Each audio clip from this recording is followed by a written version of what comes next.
expectations in true revival. Why we need to expect? Kasi ito rin ang purpose ng Panginoon sa ating buhay when we are revived. Ito ang makikita. So, we need to expect that, na ganito ang mangyayari. And then, kung hindi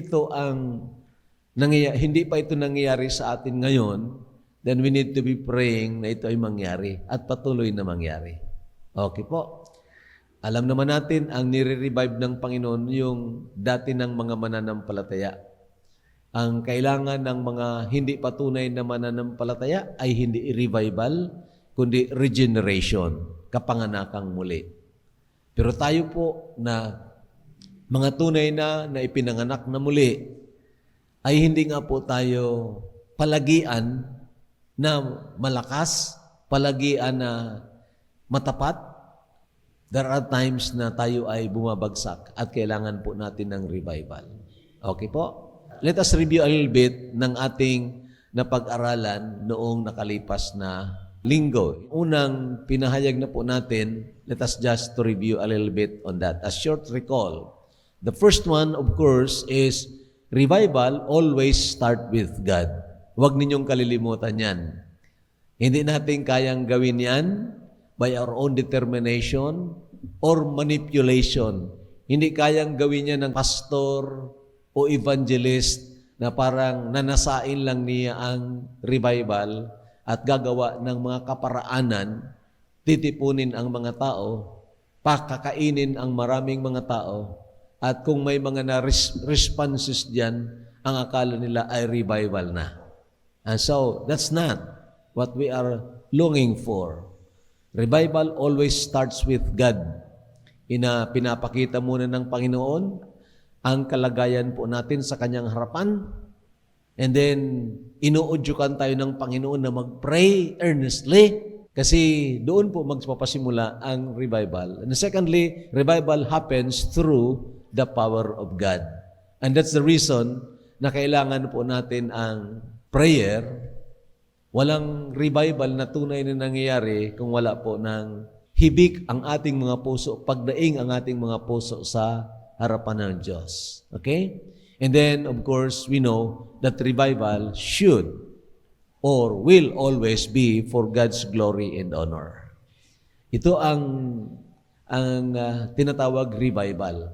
At dito sa ating pag-aaral sa Book of Ezra and Nehemiah, nasa overview pa rin tayo. Hindi naman natin ito maiisa-isa na parang himay-himayin po natin. But then we want to see the principles here at doon sa dinaanan nila na struggle and then until after that God revived them. Okay po?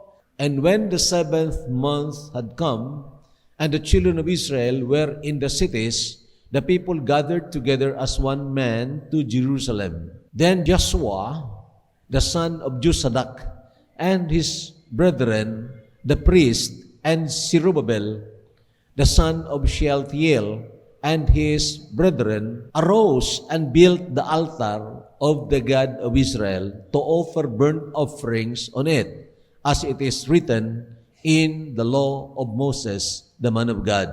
Though fear had come upon them because of the people of those countries, they set the altar on its bases, and they offered burnt offerings on it to the Lord, both the morning and evening burnt offerings. They also kept the Feast of Tabernacles, as it is written, and offered the daily burnt offerings in the number required by ordinance for each day. Afterwards, they offered the regular burnt offerings in those for new moons and for all the appointed feasts of the Lord that were consecrated, and those of everyone who willingly offered a freewill offering to the Lord.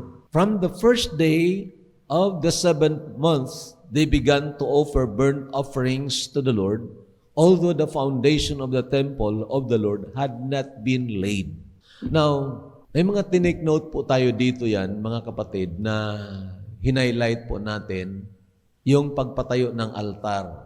And then, nagsimula sila magpatayo mag-celebrate ng burnt offerings. Hindi natin yun i-detalye. Hindi yun ang concern natin. Kundi mayroong altar na pinatayo at basis lang muna, basis ang pinatayo doon. And then, ang temple, foundation pa lang, hindi pa nga na i-layout ang foundation.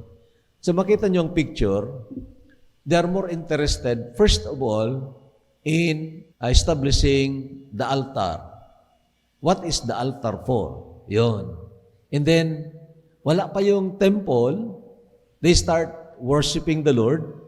Wala pa yung temple, they start offering. Nag-offering na po sila doon ng mga burnt offerings, and they celebrated ng even the Feast of Tabernacles. Sa madaling salita, mayroon silang first concern na dapat maganap bago pa man ang mga physical na mga bagay na pwedeng i-accomplish nila, that is, the building of the temple. Mga kapatid, ito ang unang i-expect natin. I believe, makikita natin ito as we move on. What should we expect? The return of a God-centered worship. Interesado po sila na makabalik sila doon sa dating ginagawa nila wherein ang Diyos ang sentro ng kanilang pagsasamba. God is the center of their worship. Ang altar, mga kapatid, ay isang simbolo na kung saan doon nila ginaganap o ginagawa ang sacrifice at doon sila nagpapasimula na magsamba nga sa Panginoon. At tandaan po ninyo, mga kapatid, may instruction sa paggawa po nito. So ang emphasis of true worship is not the beauty of the altar, nor the grandeur of the building, but the infinite worth of the sacrifice. Very important po yan. Dahil sa ating kapanahunan ngayon, para bagang mas concerned na ang tao doon sa panlabas. Kailangang maganda, magara ang church building.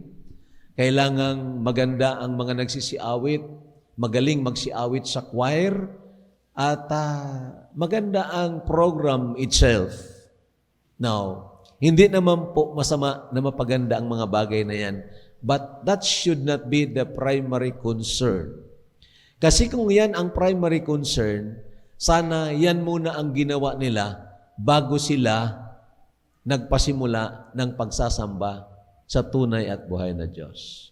Alalahanin po ninyo, hindi pa nga ang altar diyan nagawa ng maayos at lalong hindi pa nagawa ang templo. Okay? So, tingnan natin sa verse 2. Halimbawa, sabi sa verse 2, Then Joshua, the son of Jozadak, and his brethren, the priests, and Zerubbabel, the son of Shealtiel, and his brethren, arose and built the altar of the God of Israel. Yan ang unang ginawa po nila. And then pagdating mo sa masunod na verse 3, Though fear had come upon them because of the people of those countries. Mayroong persecution sa labas. Tinatakot sila. Pinipigilan sila na gawin yun. At pag-aaralan din natin yan sa susunod. So, kahit na mayroong intimidation sa kapaligiran nila, hindi po sila tumigil.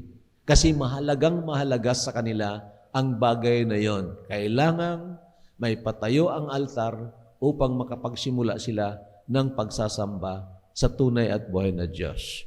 Then tingnan ninyo, they set the altar on its basis. Hindi pa nga kompleto. Ano lang, basis lang, foundation lang. And yet, they offered burnt offerings on it to the Lord. So ang pangyayari na yon, mga kapatid, ay may bibigay sa atin ng lesson kung ano talaga ang primary concern dapat ng buhay natin, ng pamilya natin, ng eklesiyang ito, at maging ng ating bansa. Should be. Ano kaya? Ano ang dapat? Okay? From the first day of the 7th month, they began to offer burnt offerings to the Lord. Tingnan nyo ang word. Although the foundation of the temple of the Lord has not been laid. Okay? So, hindi yun ang concern nila na mapatayo agad ang templo. Hindi yun ang concern nila na mapatayo ang altar in its beauty. Katulad ng pagpatayo ni Solomon. Kung mayroon tayong pagkakataon, pwede niyong basahin ang 1 Kings chapter 8, ang pagpapatayo ni Solomon ng templo, na grabe. Talagang magara ang templong yon. Napapalamutian po yon. Ang templo niyon ng pure gold. Okay? Ang altar is in pure gold. Now, hindi siya pinigilan ng Diyos doon. Hindi naman po masama yon. But look, titingnan po natin na ang primary concern ng Panginoon sa tinatawag nating true worship is not the beauty of the altar nor the grandeur of the building, but the beauty or the infinite worth of the sacrifice on the altar. And who is that? Sino yon na nire-represent nitong mga burnt offering? That's the Lord Jesus Christ. Okay? Yun ang primary concern nila, na makarelate sila, makasamba sila sa tunay at buhay na Diyos. You know, mga kapatid, tiningnan ko kung kailan nagsimula itong mga church building per se. Tiningnan ko kung kailan nagsimula itong may mga architectural design.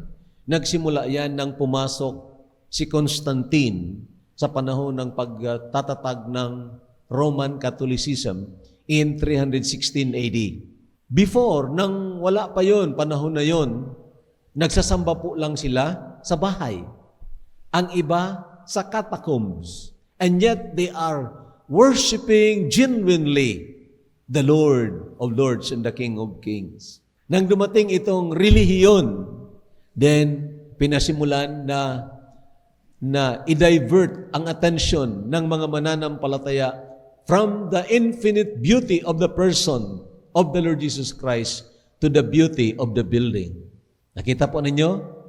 That was the sidetracking of Satan.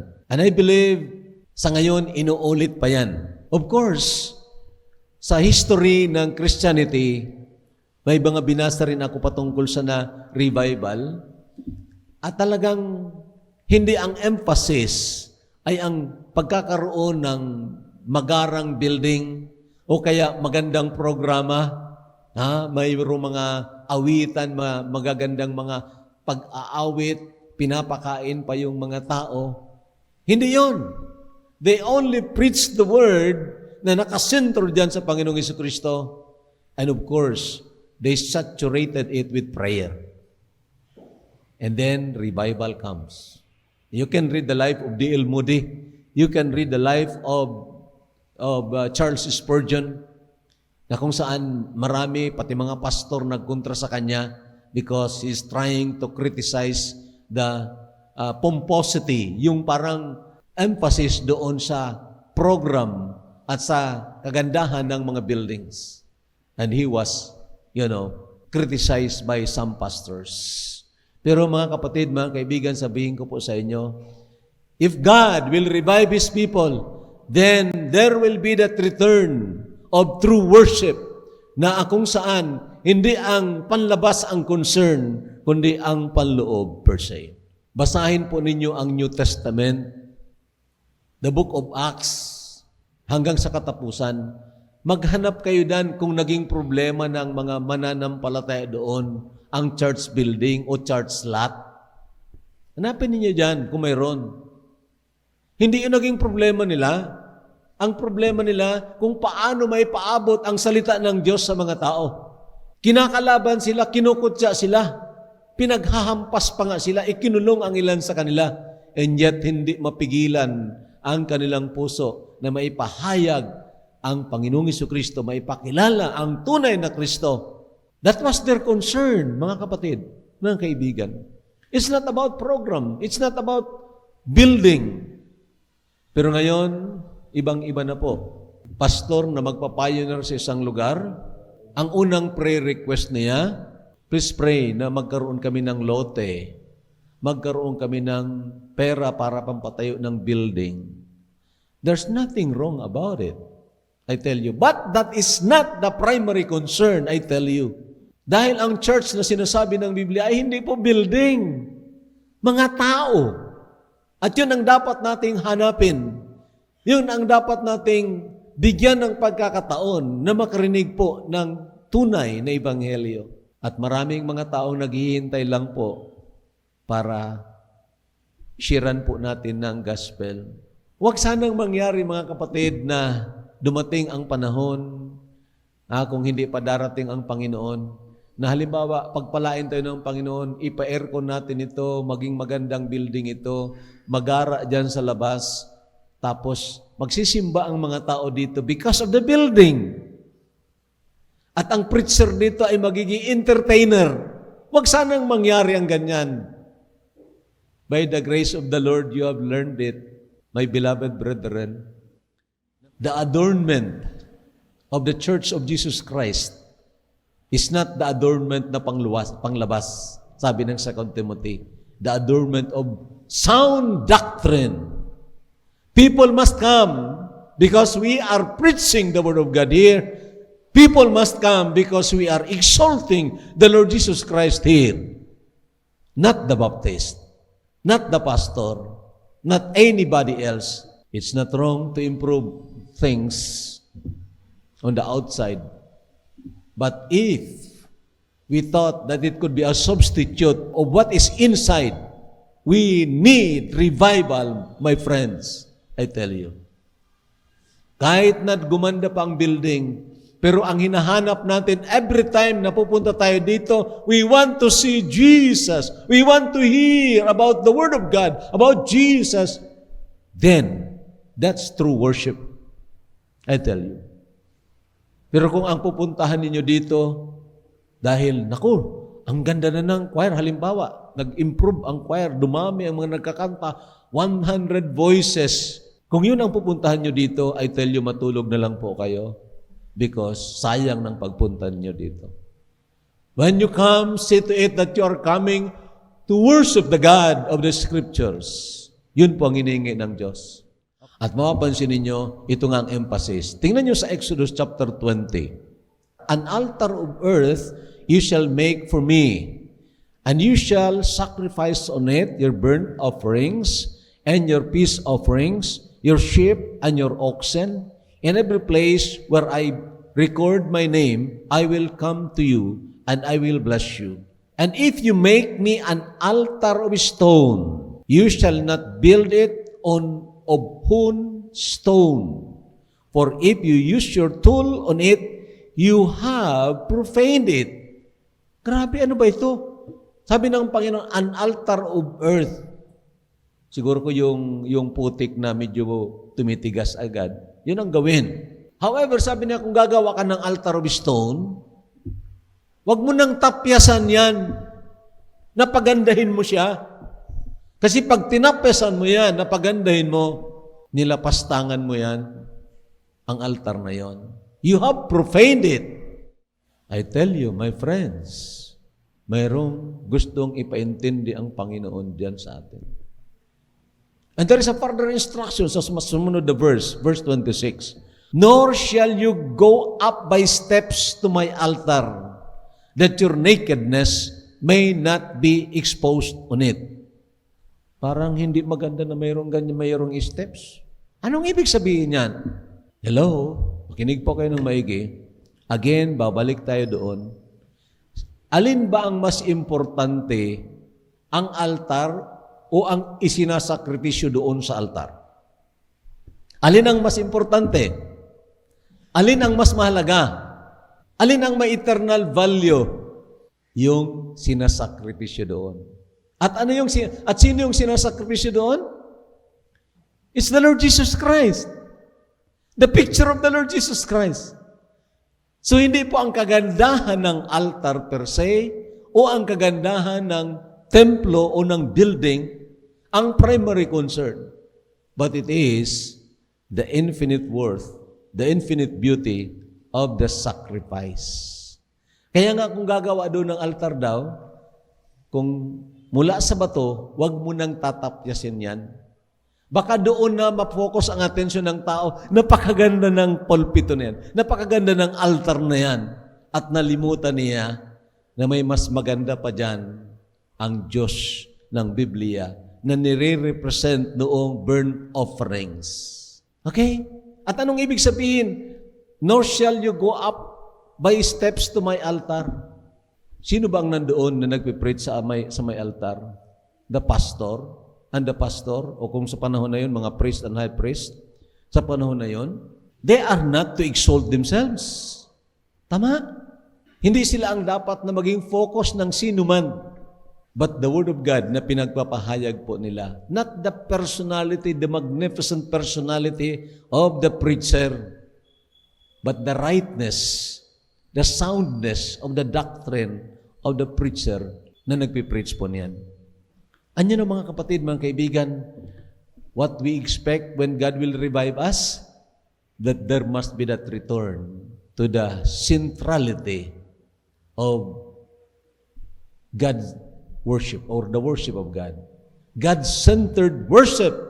Ito po ang kailangan natin at ito ang pinag-pray po natin. Kasi sa ating kapanahunan ngayon, as I have told you, maraming na sidetrack ng akala nila kailangan maganda ang building, maganda ang program, and they have forgotten that every time we attend, what we need is to hear about Jesus and to see the Lord Jesus Christ through the eyes of our faith. Okay? So ang sumunod, what we should expect, the second thing that we should expect, the return of a clear preaching of God's Word. Yes, we should be praying for revival. We should cry for it personally. We should cry for it sa pamilya natin. Nang bawat membro ng ating pamilya ay i-revive ng Panginoon.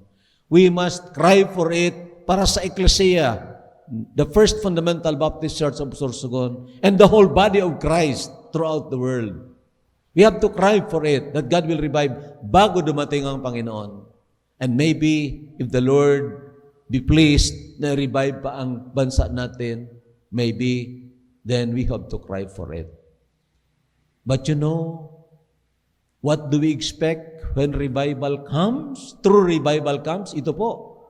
Babalik po yung clear preaching of God's Word. The main theme of every preaching is the magnificent beauty of the Lord Jesus Christ and the infinite worth of His sacrifice symbolized by the burnt offerings.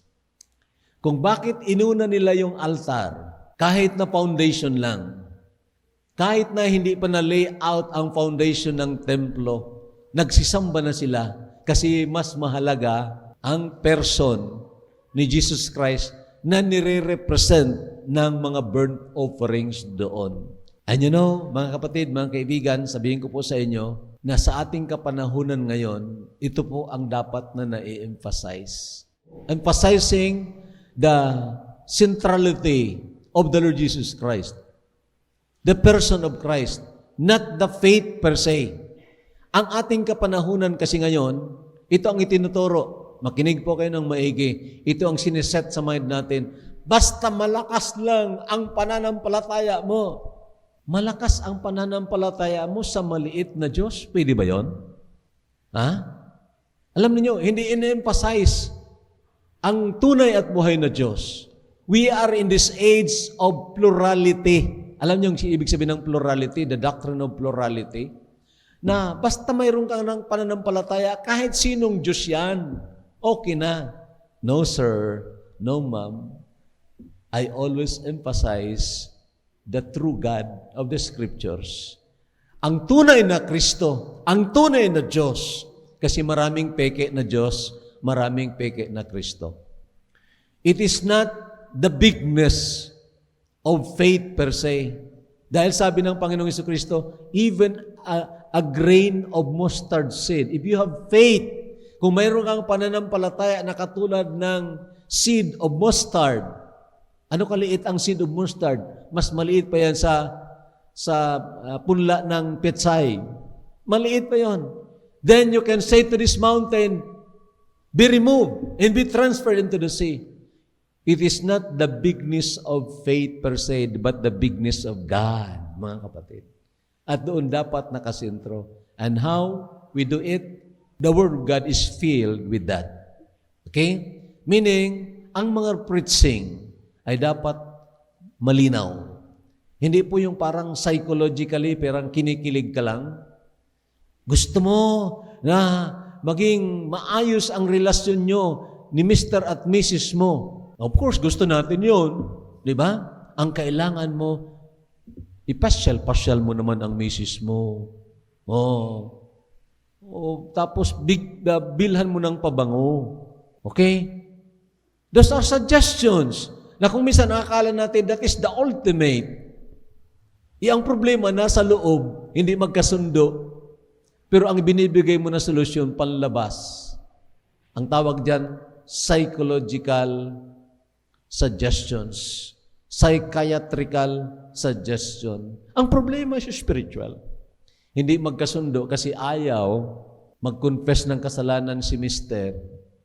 Ayaw naman magpatawad si Mrs. Hindi nga magkasundo. Di ba? So ang ibig kong sabihin mga kapatid, let us beware of those psychological preachings per se. What we need today is a clear teaching of the Word of God. Tingnan po ninyo ito. Worshippers attend church gatherings not because of the good music, but because of the Word of God that is expounded and explained clearly. Expounded is, ano ba ang ibig sabihin ng writer dito? Hindi kung ano ang gusto kong sabihin sa inyo, kundi anong salita na ito? Ano ang sinasabi dito sa Biblia? Okay? That's why, ang karamihan, it is sad to say this, ang pinapakain sa kanilang mga tupa, mga tira-tira, crumbs, at kung minsan, sardinas pa. Okay, preaching ng iba, kinuha, tapos pinag-preach. Iba naman ang setting. Sardinas. Now, the point is, the pastor, and that includes me, I am talking to myself. Okay? I am the least pastor siguro sa lahat. And I agonize also, praying, and with much thinking and studying, I agonize also sa bawat preaching na yan. Sabi ko, Lord, ibigay mo ang kailangan ng mga anak mo. Hindi yung gusto nila, kundi ang kailangan nila. Kasi marami kayong gusto eh. Gusto nyo siguro, kilitiin kayo ng pastor, pero I will not do that. Okay? For Israel had prepared his heart to seek the law of the Lord and to do it, and to teach statutes and ordinances Israel. Tingnan po ninyo, mayroong sequence. Pinag-aralan muna ni Ezra ng maigi. In fact, he set his heart na pag-aralan ang salita ng Panginoon. Hanapin ang salita ng Panginoon. And then, i-apply yan sa kanyang buhay. Be a model. And then, sa kanya itinuro sa mga tao doon. Pwede ba akong magturo sa inyo? Sabihin ko sa inyo, kayo, ayusin ninyo ang inyong mga anak. Pero ang mga anak ko, barumbado. Pwede ko ba yan sabihin sa inyo, mahihiya po ako sa inyo. And maybe, kung magbarumbado ang mga anak ko, titigil na lang magpastor, mag-preach. Mag-online na lang ako. Pero anong ibig ko sabihin diyan? I could not preach what I could not do for myself. Di ba? Sabihin ko sa inyo, iwasan ninyo ito. Pero hindi ako umiiwas dyan. I become a hypocrite. Okay? And it's very, very important today. Mga kapatid ko, mga kaibigan ko, very, very important today. Iba yung kumisan ang sinasabi, iba naman yung ginagawa. And people just listen. Ang galing ni pastor, ang galing ni preacher. Pero, kumusta ang buhay niya? Magaling din ba? Magaling din ba? O kung ang pinag-preach ay kumbinsihin ka para, magbigay ka, malaki. At maya-maya itatakbo niya yung pera. So, nabudol-budol ka. Di ba? And sa mga kapatid, very important, tingnan po natin yan. Tingnan nyo ang Nehemiah chapter 8 verse 5. And Ezra opened the book in the sight of all the people, for he was standing above all the people. And when he opened it, all the people stood up. And Ezra blessed the Lord, the great God. Then all the people answered, Amen, Amen, while lifting up their hands. And they bowed their heads and worshiped the Lord with their faces to the ground. Pakinggan nyo ng maigi. Tingnan nyo maigi. So they read distinctly from the book. in the law of God, and they gave the sense and helped them to understand the reading. Anong ibig sabihin yan? Binasa nila, malinaw na pagbasa, distinctly, malinaw na pagbasa. Kasi noon, wala pa ng individual copy ang bawat isa. Di ba? Kailangang basahin, dahan-dahan, then malinaw, malakas, wala microphone pa noon.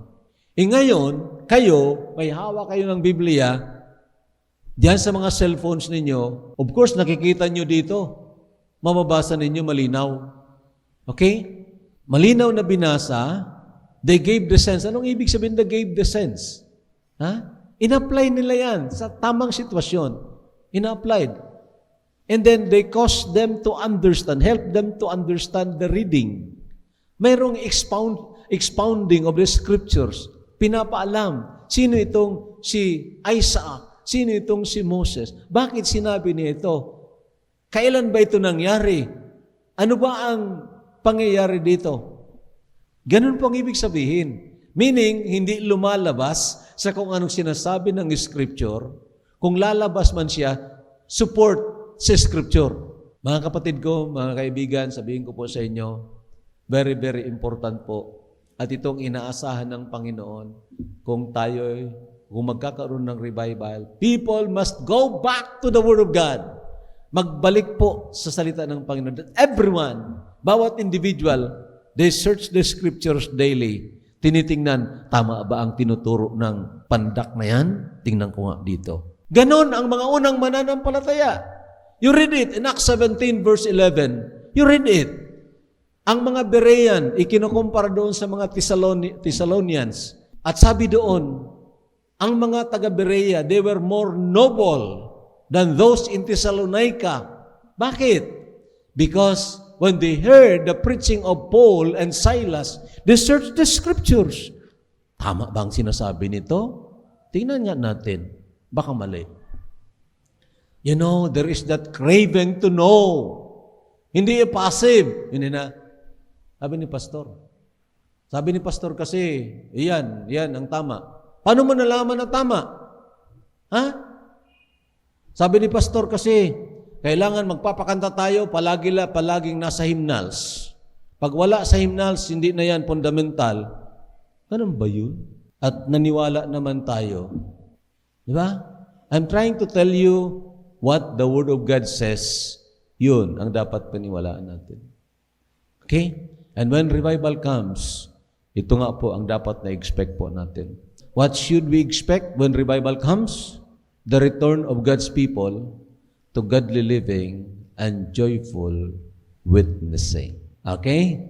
The return of God's people to godly living. Ang visible effects ng revival, ito po.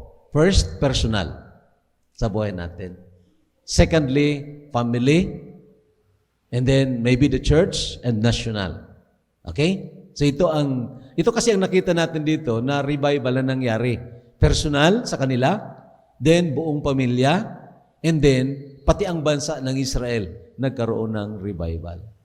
At ito rin ang ninanasan natin, sana mangyari po yun. Sana ganahan tayo sa salita ng Diyos.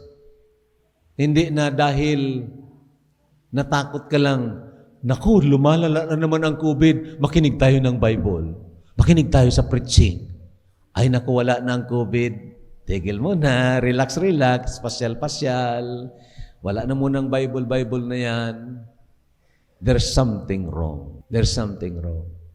Mga kapatid ko, sabihin ko sa inyo, kung ito na ang time na sinasabi ng Panginoon, the beginning of birth pains, the first wave had happened, mayroong lull, mayroong second wave na darating, mas magrabe siguro yon.